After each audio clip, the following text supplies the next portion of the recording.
Selamat mendengarkan podcast ini. Bapak, Ibu, dan saudara-saudara yang terkasih di dalam Tuhan, kebenaran saat ini berjudul Testimoni Dunia. Kalau di dunia ini ada barang bagus dan dibuktikan oleh orang-orang melalui testimoni, melalui kesaksian bahwa barang itu bagus, maka banyak orang akan berusaha memperoleh dan memilikinya. Ya, kemudian barang itu menjadi mahal, apalagi kalau sudah mulai langka. Demikian juga dalam masa pandemi ini. Ya, jika ada obat yang dinyatakan paling ampuh untuk mematikan virus COVID-19, maka obat tersebut menjadi barang rebutan, ya, dan akhirnya langka. Sehingga tidak mengherankan kalau harga obat tersebut bisa dijual berkali lipat. Namun orang tetap bersedia membelinya. Kalau stok di Indonesia habis, orang mencarinya di luar negeri, karena barang itu dianggap atau dipercayai bagus dan dibuktikan oleh orang-orang tertentu yang mempunyai pengalaman menggunakan obat tersebut.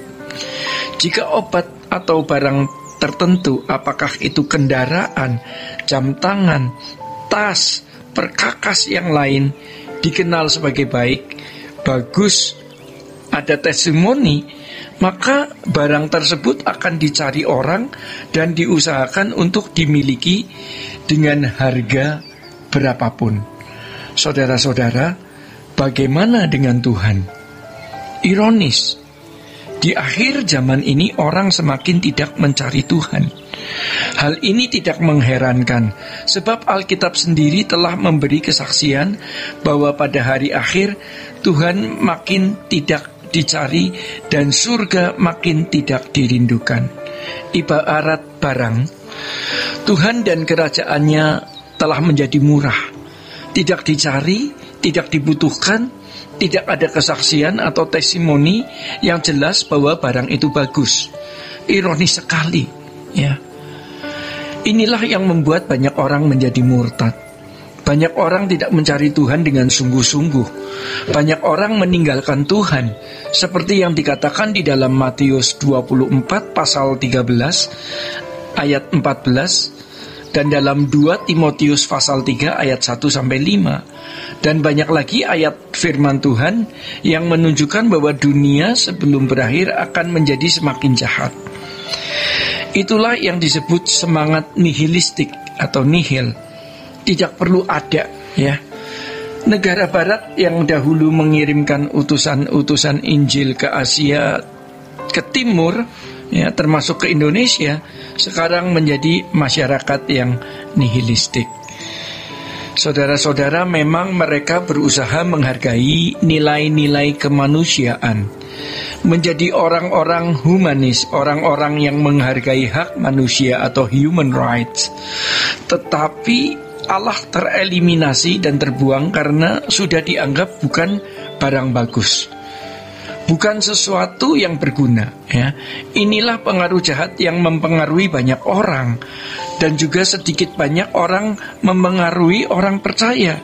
Bahkan teolog, pendeta, aktivis gereja pun tidak sungguh-sungguh yakin bahwa Allah itu berharga. Apa buktinya? Buktinya mereka masih menaruh kebahagiaan pada hal lain, masih menaruh penghargaan kepada orang lain, dan menganggap bahwa barang itu yang melengkapi hidup, dan tanpa barang itu hidupnya menjadi kurang utuh. Saudara-saudara, kalau Tuhan berkata kamu tidak dapat mengabdi kepada dua Tuhan, berarti kita harus yakin bahwa satu-satunya Tuhan yang dapat melindungi kita, satu-satunya Tuhan yang dapat menaungi kita, satu-satunya Tuhan yang sungguh-sungguh dapat menjadi kebahagiaan dan sukacita kita itu hanya Tuhan, ya. Masalahnya Tuhan tidak kelihatan, ya, dan tidak ada testimoni bahwa ikut Tuhan itu membahagiakan. Apalagi kalau kita melihat, ya, apalagi kalau melihat rohaniawan, pun ternyata melakukan pelanggaran moral. Apakah soal uang, soal seks, atau soal-soal yang lain. Dan itu mengisyaratkan bahwa Tuhan yang dipercayai rohaniawan ini tidak membahagiakan atau kurang membahagiakan. Mengerikan, ya. Kita bersyukur karena Tuhan berbelas kasihan kepada kita. Kita disadarkan atas kesalahan yang kita lakukan, kemerosotan, kemunduran kerohanian kita, ya, dan kita tentu dipanggil untuk bertobat dan berbalik kepada Tuhan. Maka kita harus berbalik kepada Tuhan, tidak berbalik kepada yang lain. Tuhan bukan hanya berguna dan bermanfaat untuk menolong di kala susah, melainkan Dia segalanya dalam hidup kita. Tidak ada yang kita butuhkan selain Tuhan. Sebenarnya begitu, ya. Itulah sebabnya pemazmur bisa mengatakan, sekalipun dagingku dan hatiku habis lenyap, gunung batuku dan bagianku tetaplah Allah selama-lamanya. Seperti rusa yang merindukan sungai, demikianlah jiwaku merindukan Tuhan. Kiranya kita melihat kehausan akan Allah, kehausan yang kuat akan Dia, ya. Jangan melihat testimoni dunia, ya. Dunia melengkapi, ya. Dan kita tidak boleh melihat testimoni dunia, walaupun tidak diucapkan, tetapi testimoni itu mengisyaratkan bahwa dunia membahagiakan, dunia melengkapi, dunia menyempurnakan sukacita hidup.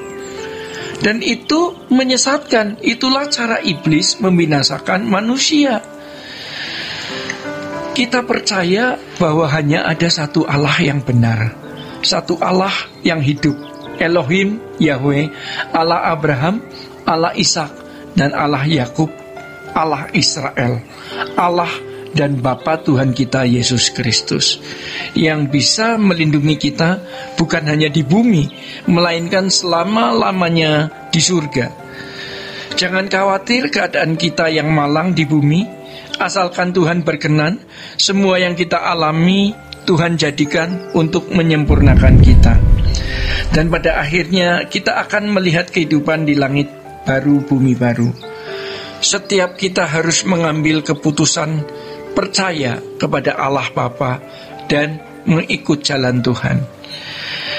Bapak, Ibu, dan saudara-saudara yang terkasih di dalam Tuhan, demikian kebenaran saat ini. Tuhan memberkati. Sola Gracia.